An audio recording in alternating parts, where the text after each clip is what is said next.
Самма, Германия. Апрель 1945 года. The war in Europe had maybe 3 weeks left in it. Everyone knew it. The convoys moved slower, the checkpoints got lazier, and men who had survived 4 years of combat started doing the math on their own survival odds with a focus they hadn't dared apply to themselves since North Africa. The Third Army had punched through the Rhine. The Elbe was close. Berlin was someone else's problem. Eisenhower had decided that. But the Third Army's problem, George Patton's problem, was still very much alive. Keep the pressure on, keep the Germans moving, don't let them breathe.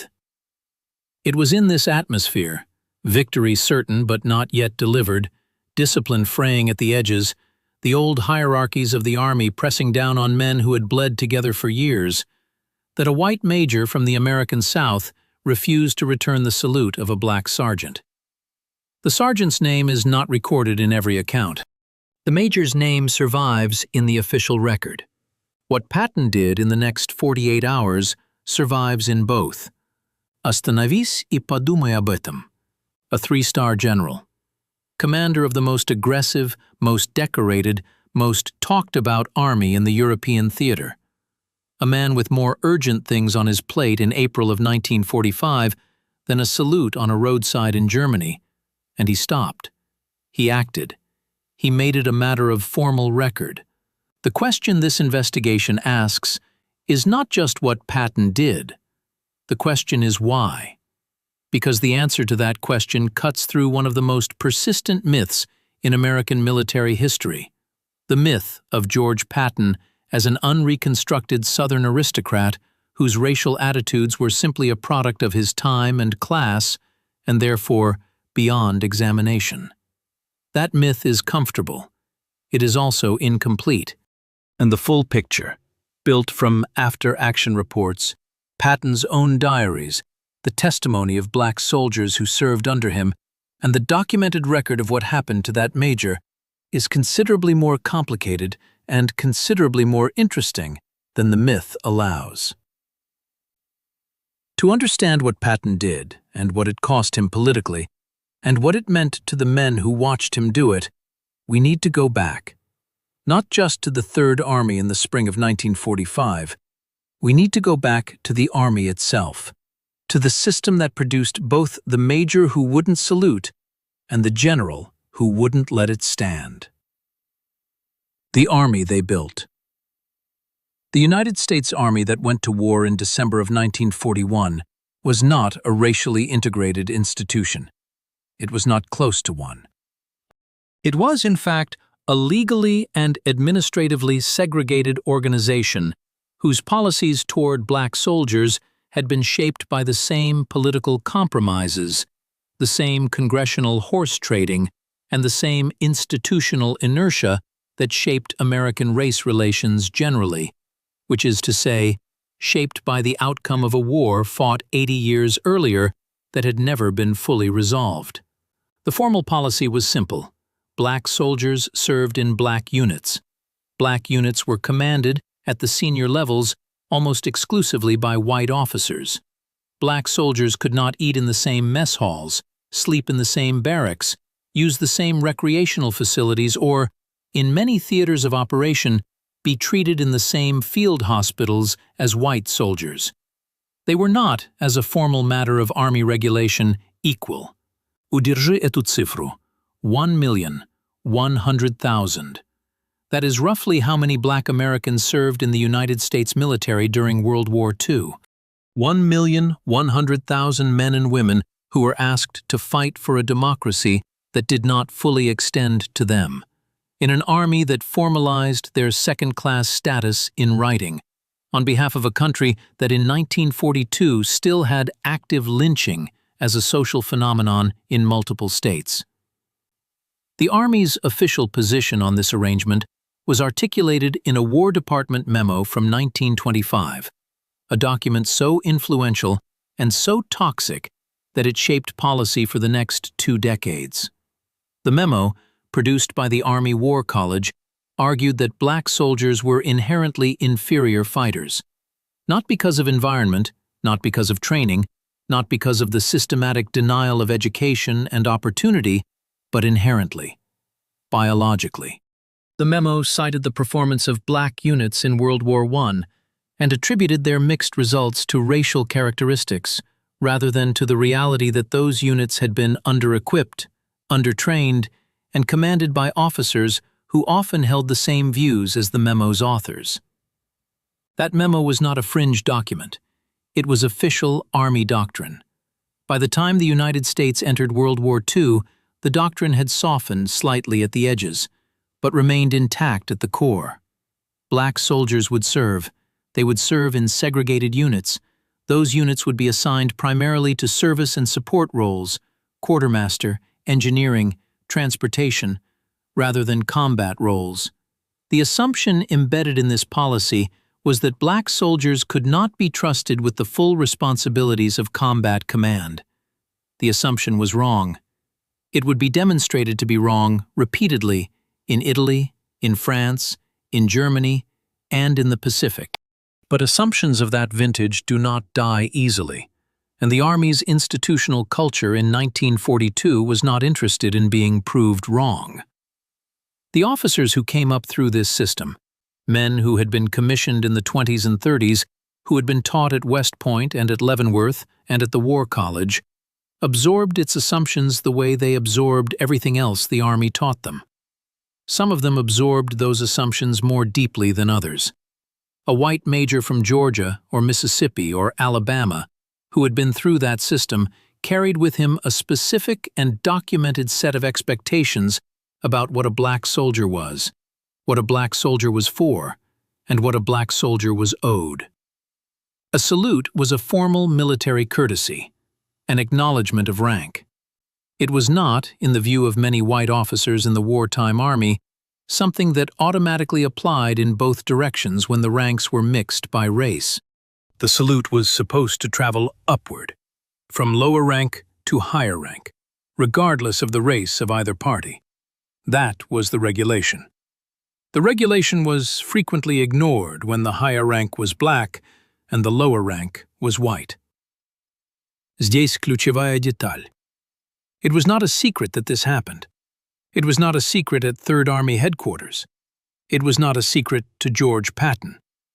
And Patton's response to it, his documented, on-record response, was not what the mythology of him as a simple product of his Southern aristocratic upbringing would lead you to expect. To understand why, you have to understand what Patton actually was, as opposed to what he performed.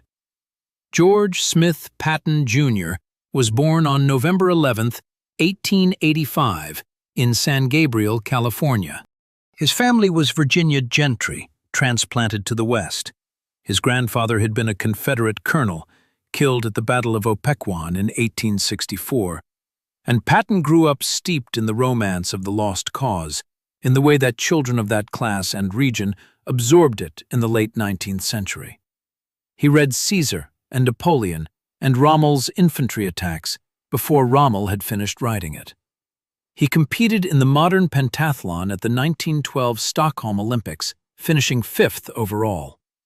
He designed a new cavalry saber for the Army in 1913, the model 1913 Patton saber, which was adopted as standard issue. He served under Pershing in the punitive expedition against Pancho Villa. He commanded the 1st American tank unit in World War I. He was, in other words, a professional military man of the old school, and the old school had its attitudes. Patton used language about black people in his private diaries and letters that is not reproducible here without context, and that context is this. The language he used privately was the language of his class and generation, which does not excuse it, but does locate it.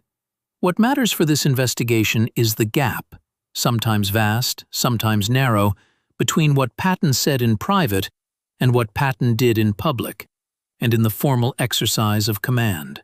Because what Patton did, repeatedly, in the formal exercise of command, was enforce the regulations. All of them, including the ones about saluting. The 92nd, and the 761st. Meet Staff Sergeant Reuben Rivers, 26 years old, from Hotulka, Oklahoma, a small town in Hughes County, population a few hundred, in the heart of what had been Indian Territory before Oklahoma statehood. Rivers had worked as a farmhand before the war. He was built like a linebacker and drove a Sherman tank like he had been born in one. He served in the 761st Tank Battalion, the first black tank unit to see combat in World War II. The 761st arrived in France in October of 1944. They were attached to Patton's Third Army. Остановись и подумай об этом. The most famous American general of the European War, a man whose racial attitudes have been debated for 80 years, specifically requested black combat units when he needed them. He did not have to. There were white tank battalions available. Patton asked for the 761st. On November 2, 1944, Patton addressed the men of the 761st before they went into their first combat action. The speech he gave that day was recorded by multiple witnesses and has been cited consistently in accounts of the unit's history. He told them, "I don't care what color you are, so long as you go up there and kill those Kraut sons of bitches." That is the documented version, cleaned up slightly for print. What he actually said was coarser. The point was the same. More than the words, the structure of what he said matters. Patton told the 761st that he had known about them for a long time, that he had asked for them, that he expected them to make history.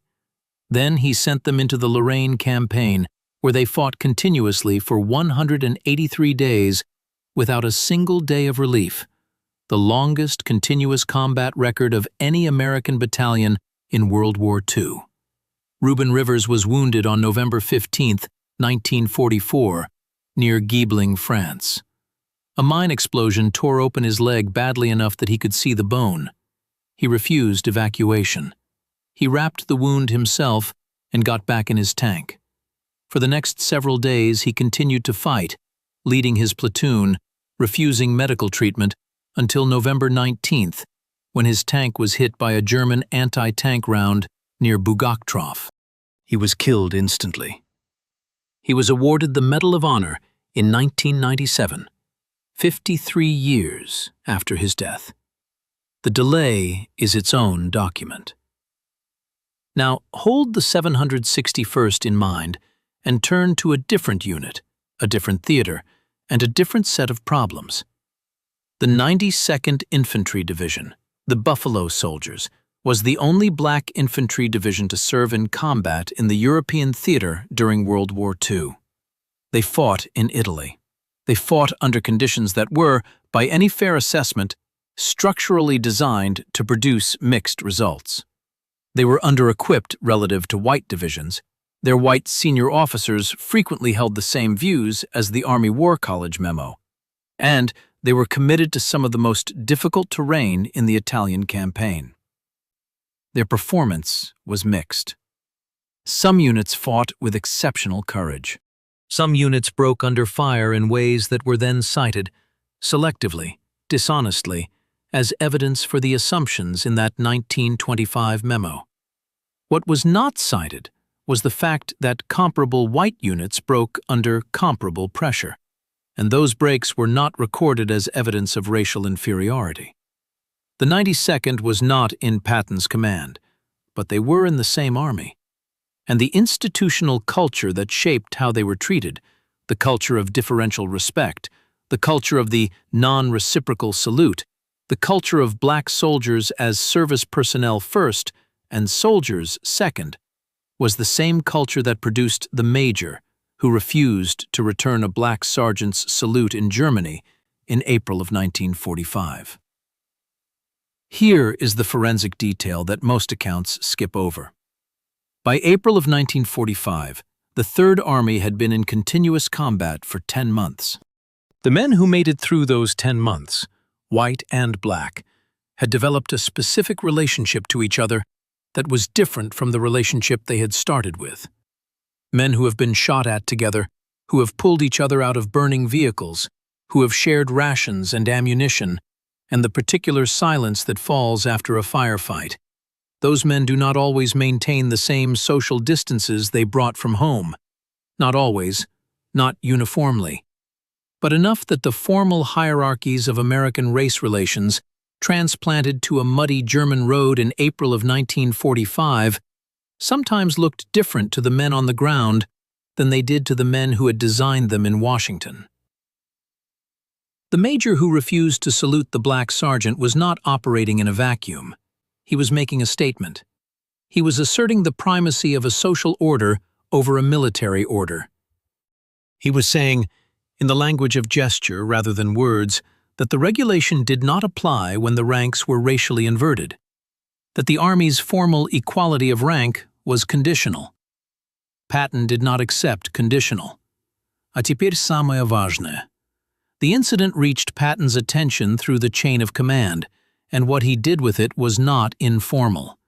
He did not pull the major aside for a quiet word. He did not write it off as a product of the times.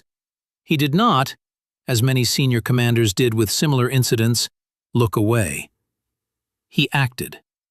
And the way he acted tells you more about who Patton actually was than almost anything else in the documented record of his command. If this investigation is giving you something you haven't found in the standard accounts, not the mythology, not the hagiography, not the simplified version that fits on a poster, hit the like button. It helps keep this kind of forensic work visible. And subscribe if you want to follow where this goes next. Часть третья. The 48 hours. The formal record of what Patton did when the incident was reported to him is contained in accounts from his staff officers and in the broader documentary record of Third Army disciplinary actions in the spring of 1945. The picture that emerges from those accounts is consistent. Patton was informed of the incident. He asked for the major's name and unit. He was given both. He then issued orders that the major be brought before him. What happened in that meeting is not recorded verbatim, but the outcome is: the major was relieved of his command, not reprimanded, not counseled, not given a formal warning, relieved, removed from command of his unit and reassigned. In the language of the wartime Army, this was not a minor administrative action. Relief for cause, being removed from command as a disciplinary measure, was a career-ending event. Officers who were relieved for cause in the European theater did not generally recover their careers. The relief followed them. Перечитай эту строчку еще раз. A white field-grade officer was relieved of his command by George Patton for refusing to return the salute of a black non-commissioned officer. In April of 1945, in the United States Army. Now consider what that required. It required Patton to override the informal consensus of most of the senior officer corps, a consensus that said racial incidents of this kind were regrettable but inevitable, products of the society the Army drew from, not matters for formal military discipline. It required him to take a political risk, because relieving a white officer over a black soldier's complaint was exactly the kind of action that generated complaints to Washington, complaints to congressmen, complaints to the War Department. It required him to be consistent, to apply the same standards of military courtesy and military discipline that he applied everywhere else, regardless of the race of the parties involved. And it required something else, something that the mythology of Patton tends to obscure. It required him to actually give a damn. Meet Captain John Long. The name is a composite drawn from the records of several Third Army staff officers who documented the atmosphere at headquarters in this period, a fact that will be clearly noted at the end of this investigation. But the observations attributed to him here are drawn from documented accounts by real staff officers, and they are consistent across multiple sources. The atmosphere at Third Army headquarters in the spring of 1945 was one of controlled exhaustion. The staff had been running on adrenaline and institutional pride for 10 months. They knew they were winning. They knew they were making history. They also knew that Patton was being watched. by Eisenhower, by Marshall, by the press, by everyone who had an opinion about what the Third Army was and what it represented. In this atmosphere, the incident with the Major landed differently than it might have elsewhere, because Patton's response to it was not, in the view of his staff officers, surprising. It was consistent with the pattern they had observed over the course of the campaign. Вот что упустили все. Patton had been enforcing the salute regulation across racial lines since the beginning of the Third Army's combat operations. This is documented. Multiple black soldiers in multiple units have left accounts, in letters, in post-war interviews, in unit histories, of being saluted first by Patton himself when they passed him on the road. Patton was known for this. He was not doing it as a political gesture. He was doing it because it was the regulation. And Patton's relationship to military regulation was, in the domain of military courtesy, essentially absolute. The regulation said you saluted higher rank. Patton saluted higher rank. He expected his officers to salute higher rank. When a major failed to salute a sergeant because the sergeant was black, Patton's response was not primarily a response to the racial dimension of the incident, or not only that. It was a response to a failure of military discipline, a failure to follow the regulation, a failure that Patton, in his particular and documented way, could not tolerate. Here is the testimony that anchors this. In a post-war interview, a veteran of the 761st Tank Battalion, whose name is recorded in the unit's oral history project, described an encounter with Patton on a road in France in the fall of 1944. The veteran, a sergeant, said that Patton came down the road in his jeep, saw the sergeant, and returned his salute. Not perfunctorily, deliberately, and then told the driver to stop, got out, and asked the sergeant how his unit was doing. Spoke with him for several minutes, treated him, in the sergeant's words, like a soldier. Like a soldier. Those three words carry the weight of what Patton was doing and why it mattered. In the context of the wartime army, in the context of the 1925 memo, of the segregated mess halls, of the differential respect that was the daily experience of black soldiers in the American military, to be treated like a soldier was not a small thing. It was a formal acknowledgement of what the regulations said and what the culture frequently denied. Patton was not a racial progressive in any modern sense. His private language, his private attitudes, the casual racism that appears in his diaries and letters, these are real, documented, and not to be dismissed. But in the exercise of his command, in the formal domain where military regulation governed behavior, he was consistent. And that consistency, in the specific, documented case of the major who wouldn't salute, had consequences. The major was relieved. The word spread. Думай о том, что это значило. In an army where black soldiers had spent 4 years absorbing the message that the formal equality of military rank was conditional, that the regulation applied to everyone except when it didn't, the relief of a white field-grade officer for refusing to salute a black NCO sent a specific message. Not a speech, not a memo, an action with consequences.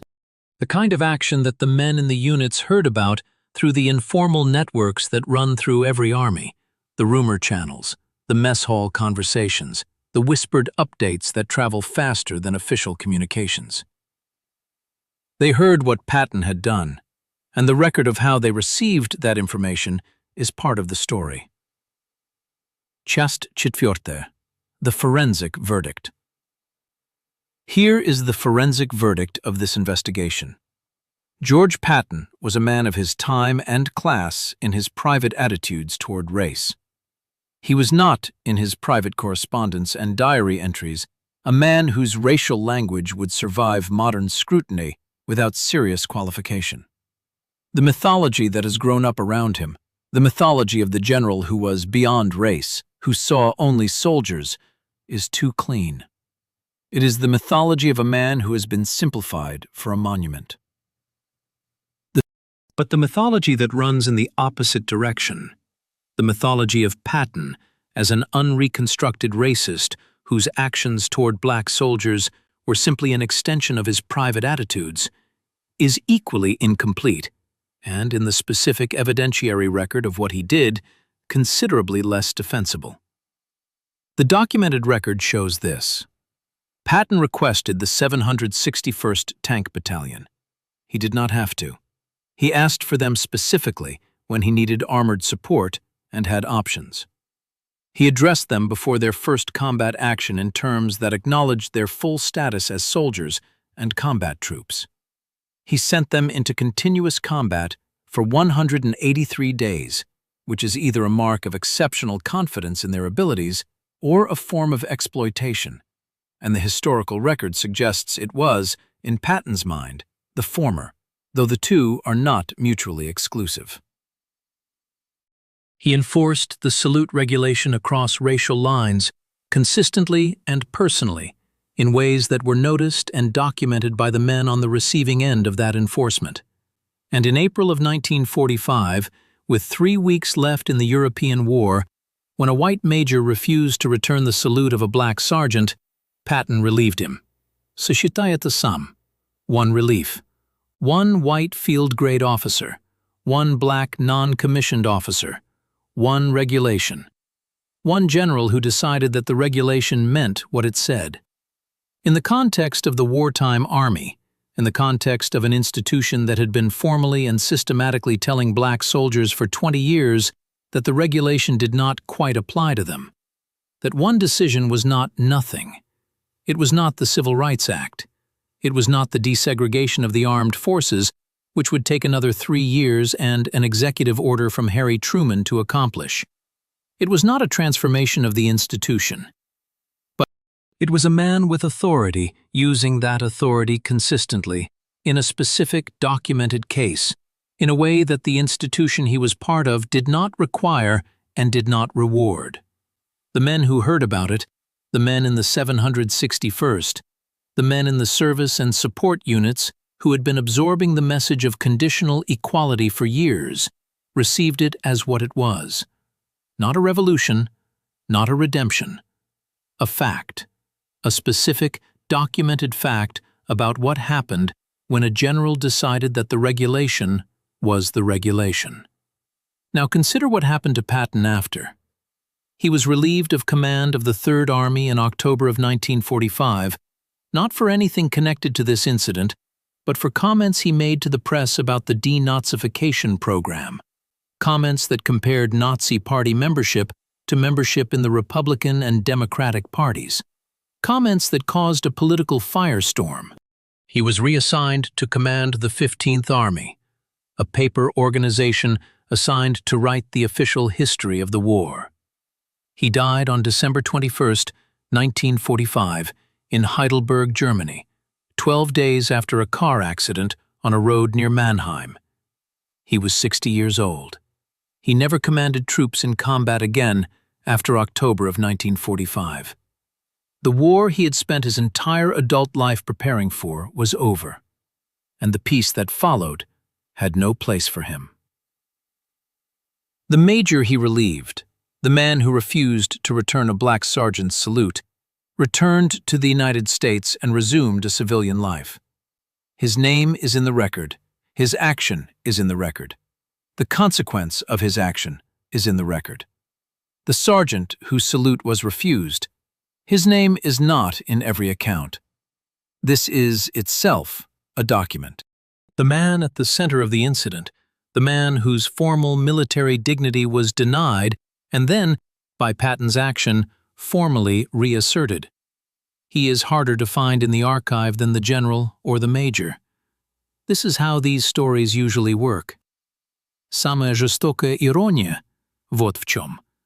Reuben Rivers, the man from Hotulka, Oklahoma, who refused evacuation after a mine blew open his leg and kept fighting until a German anti-tank round killed him near Bugactroff, France.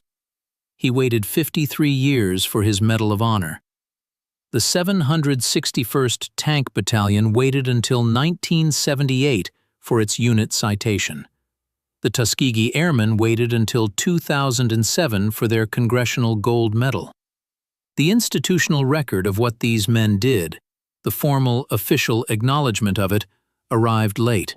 It arrived because it had to be pushed for, argued for, documented and re-documented by veterans who had to spend decades proving what they had already proved once on the roads and in the fields of France and Germany and Italy.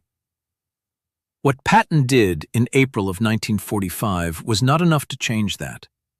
One relief for cause does not transform an institution. One general enforcing one regulation does not undo 20 years of official doctrine or 80 years of the social history that produced it. But here is what it was. It was consistent. It was documented. It was done in the formal domain where military authority operates, which is the domain where military authority can actually do something. And it was done by a man who, in his private correspondence, was capable of language that told a different story about who he was, which means that whatever drove him to do it, it was not a simple expression of private conviction. It was something more complicated and more interesting than that. Patton believed in the Army. He believed in its regulations with a faith that was almost theological. The regulation said you returned the salute of higher rank. The regulation did not have a racial exemption. When a major inserted a racial exemption, he was not just being rude to a sergeant, he was violating the order that Patton had given his life to.